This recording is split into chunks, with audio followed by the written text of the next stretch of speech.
सास बहू और ताबीज। सुप्रिया का रोज किसी न किसी बात पर अपनी बहू तारा से झगड़ा होता ही रहता। दोनों स्वभाव से जिद्दी और अड़ियल थे। दोनों में से कोई भी एक दूसरे के आगे झुकना नहीं चाहता था। फिर एक दिन, तारा कहाँ मर गई थी तू अभी तक? सुबह से शाम हो गई, घर में इतना काम पड़ा है, ये सब छोड़कर कहाँ मौज मस्ती करने गई थी? आपके घर के सारे काम करने का मैंने ठेका नहीं ले रखा। आप भी तो अपने दोस्तों के साथ किटी पार्टी करने जाती हैं, तब तो मैं आपको नहीं टोकती। अरे मैं तेरी सास हूँ, तू मेरी सास नहीं है। सास है तो क्या मुझे चैन की सांस नहीं लेने देंगी आप? बहुत जबान चलने लगी है तेरी आजकल। आने दे मेरे बेटे को घर पर, फिर देख तेरी कैसे क्लास लगवाती हूँ। आपके पास और काम ही क्या है? बाहर पड़ोसियों से मेरी बुराई करना और घर में पति से। हाँ तो अब तेरा काम भी तो ऐसे ही होते हैं ना। तारीफ के लायक कोई भी काम किया है तूने आज तक? बस जुबान चलवा लो, कैंची से भी तेज चलती रहती है। सिर्फ जुबान ही नहीं, हाथ पैर भी चलते हैं, जिनकी वजह से आपको घर में इतनी सफाई देखने को मिलती है, वरना आपको तो अपनी किटी पार्टियों से फुर्सत नहीं मिलती। तो कहना क्या चाहती है? घर का क्या सारा काम तू खुद अकेले करती है? तो और क्या नौकरानी करती है? इसी तरह तारा और सुप्रिया में आए दिन लड़ाई होती। दोनों के दिन की शुरुआत ही एक दूसरे से लड़कर शुरू होती और लड़कर ही खत्म होती, मानो ये अब उनकी दिनचर्या का हिस्सा बन चुकी हो। शाम को तारा का पति वैभव घर आता है। वैभव को देखते ही उसकी माँ सुप्रिया उसके पास आती है और कहती है, बेटा वैभव, अच्छा हुआ जो तू आज जल्दी घर आ गया। देखना तेरी बीवी सुबह से मुझसे लड़ी जा रही है। माँ की बातें सुनकर वैभव तारा को जोर जोर से आवाजें देने लगता है। क्या हुआ जी, इतना चीख क्यों रहे हो? तारा, तुमने आज फिर माँ से लड़ाई की? अरे लड़ाई मैंने नहीं की, शुरुआत पहले इन्होंने की थी। समझा दीजिए अपनी माँ को। मुझे कहीं भी आते जाते टाइम टोके नहीं, वरना मैं अपना सामान बांधकर मायके चली जाऊंगी। इतना कहकर तारा वहां से चली जाती है। ये सब क्या चल रहा है माँ? किसी दिन मैं आप लोगों के चक्कर में जरूर पागल हो जाऊंगा। आप लोग कभी प्यार से क्यों नहीं रहते? अरे वो हमेशा मेरी बातों का उल्टा जवाब देती है बेटा। अब तू ही बता मैं क्या करूँ? तो आप उसे ताने मारती ही क्यों है माँ? वाह बेटा वाह, तुझे मेरे ताने दिखते हैं, उसका बात करने का तरीका नहीं दिखता। देखा नहीं वो किस तरह से बात करती है मुझसे। मुझे माफ कीजिए माँ, मुझे आप दोनों के बीच में पड़ना ही नहीं है। आप दोनों ही एक जैसे हो। इतना कहकर वैभव वहां से चला जाता है।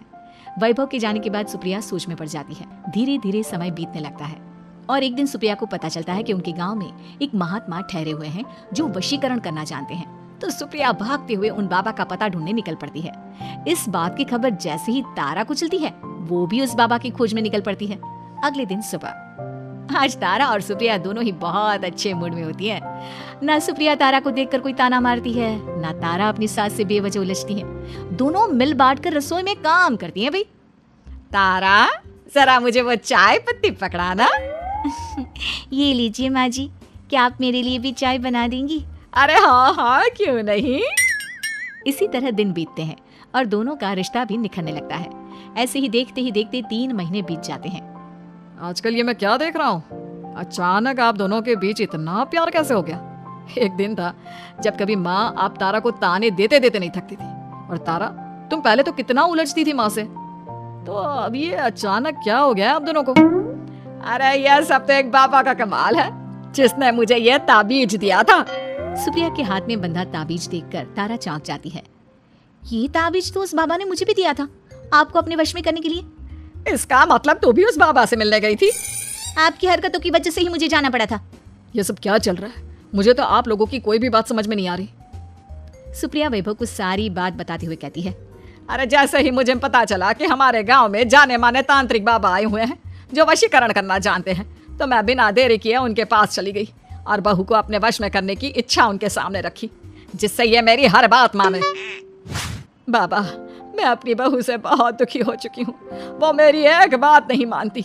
आप कुछ ऐसा कीजिए बाबा जिससे मेरी बहू मेरी हर बात मानने लगे। पहले आप मुझे अच्छे से बताइए, आपको अपनी बहू से आखिर परेशानी क्या है? बाबा वो मुझसे कभी प्यार से बात नहीं करती। मैं उसे एक बात सुनाती हूँ तो वो पलट कर 4 बातें सुनाती है। आप कुछ ऐसा कीजिए ना जिससे मेरी बहू सारी बातें मानने लगे। बाबा सुप्रिया की बातों को ध्यान से सुनते हैं और उसके बाद सुप्रिया को एक काले रंग का ताबीज देते हुए कहते हैं, ये ताबीज तुम्हें अपने गले में पहनना है और जब तक मैं ना कहूँ तब तक इसे उतारना मत। तो क्या इस ताबीज की मदद से मेरी बहू मेरे वश में हो जाएगी? सिर्फ वश में ही नहीं, इस ताबीज के कारण तुम्हारी बहू तुम्हारे आगे पीछे भी घूमने लगेगी।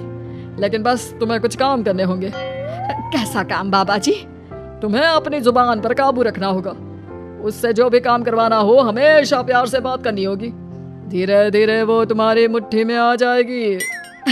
अरे ठीक है पापा जी, जैसा आप कहेंगे ठीक मैं वैसा ही करूंगी। तारा ये सब सुनकर चौंक जाती है। ऐसा ही कुछ तो मेरे साथ भी हुआ था जब मैं उस बाबा से मिलने गई थी। बाबा जी, मैं अपनी सास से बहुत तंग आ चुकी हूँ। वो हर रोज किसी न किसी बहाने मुझसे लड़ती रहती हैं। आप प्लीज कुछ ऐसा करिए ना जिससे मेरी सास सुधर जाए और मुझे बेवजह टोकना बंद कर दे। तारा की ये बातें सुनकर पहले तो बाबा सोच में पड़ जाते हैं। उसके बाद वो तारा को भी काले रंग का ताबीज पकड़ाते हुए कहते हैं, ये लो बिटिया, इसे अपने गले में पहन लो और जब तक मैं तुम्हें इसे उतारने के लिए ना बोलूं तब तक इसे उतारना नहीं। इस ताबीज को पहनने से तुम्हारी सास तुमसे प्यार करने लगेगी और दिन रात तुम्हारे आगे पीछे घूमेगी। ये सुनकर तारा बेहद खुश हो जाती है। बाबा, इस ताबीज का असर कब तक होगा? अगर तुमने मेरी सारी बातें मानी तो इस ताबीज का असर तुम्हें 2 दिन बाद ही दिखने लगेगा। उसके लिए सबसे पहले तुम्हें अपनी सास को इज्जत देनी होगी, उनके साथ प्यार से बर्ताव करना होगा और अगर कोई भी काम भी करवाना हो तो प्यार से ही बात करनी होगी। फिर देखना वो कैसे तुम्हारे इशारों पर नाचती है। ठीक है बाबा जी, जैसा आपने कहा है मैं ठीक वैसे ही करूंगी। इसका मतलब उस बाबा ने हम दोनों को एक जैसे ताबीज देकर पागल बना दिया। जरूर कोई ढोंगी बाबा होगा। इतने में ही बाबा भी उनके घर पहुंच जाते हैं और मुस्कुराते हुए उनकी ओर आते हैं और उनसे उनके हालचाल पूछते हुए कहते हैं, ताबीज का असर हुआ या नहीं? बाबा जी, आपने हमें एक ही जैसा ताबीज देकर पागल बनाया है। ऐसा कैसे? ताबीज ने अपना काम तो पूरा ही किया है। आप दोनों को देखकर लगता तो नहीं कि अब भी आप लोगों के बीच कोई खटपट है। खटपट तो नहीं है बाबा जी, अब तो मेरी बहू मेरी हर छोटी बड़ी ज़रूरतों का ख्याल रखती है, मेरी सेवा करती है। हाँ, वैसे अब तो मम्मी जी मुझे ताने भी नहीं देती और ना ही कहीं आने जाने में टोकती हैं। जानते हो यह सब कैसे संभव हुआ? कैसे बाबा जी? यह सब तुम दोनों के कारण ही संभव हुआ है। मैंने जो ताबीज दिया था वो सिर्फ एक धागा ही था। ये चमत्कार तो तुम दोनों ने अपनी जुबान पर संयम रखकर प्यार और संयम के साथ काम करके किया है। बिटिया, कुछ कमी तुम्हारे अंदर थी तो कुछ कमी तुम्हारे सास के अंदर थी, इसीलिए तुम दोनों को सुधारने और तुम्हारी गलती का एहसास कराने का यही एक रास्ता था। बाबा की ये सारी बातें सुनकर सुप्रिया और तारा एक दूसरे की ओर देखने लगते हैं। अब उन दोनों को अपनी गलती का एहसास होता है। शायद आप सही कह रहे हैं बाबा, मैंने कभी अपनी बहू को समझने की कोशिश ही नहीं की। मैंने भी तो कभी आपकी उम्र और ओहदे का लिहाज नहीं किया और जो जब मन में आया बोलती चली गई। हो सके तो मुझे माफ कर देना मम्मी जी। चलो फिर अगर सब ठीक ही हो गया है तो बाबा जी अब आप भी वापस अर्जुन बन जाइए। वैभव की बात पर बाबा अपनी नकली दाढ़ी हटाते हैं तो उसे देखकर सास बहू हैरान रह जाती हैं। अरे अर्जुन भैया, आप? हाँ भाभी, आप दोनों के रोज रोज वाले झगड़ों से परेशान होकर एक दिन मेरे इस दोस्त ने एक प्लान बनाया और मेरी मदद मांगी, तो मैं इनकार कैसे कर सकता था। और देखिए आज उसका नतीजा हम सबके सामने है। सब जोर जोर से हंसने लगते हैं।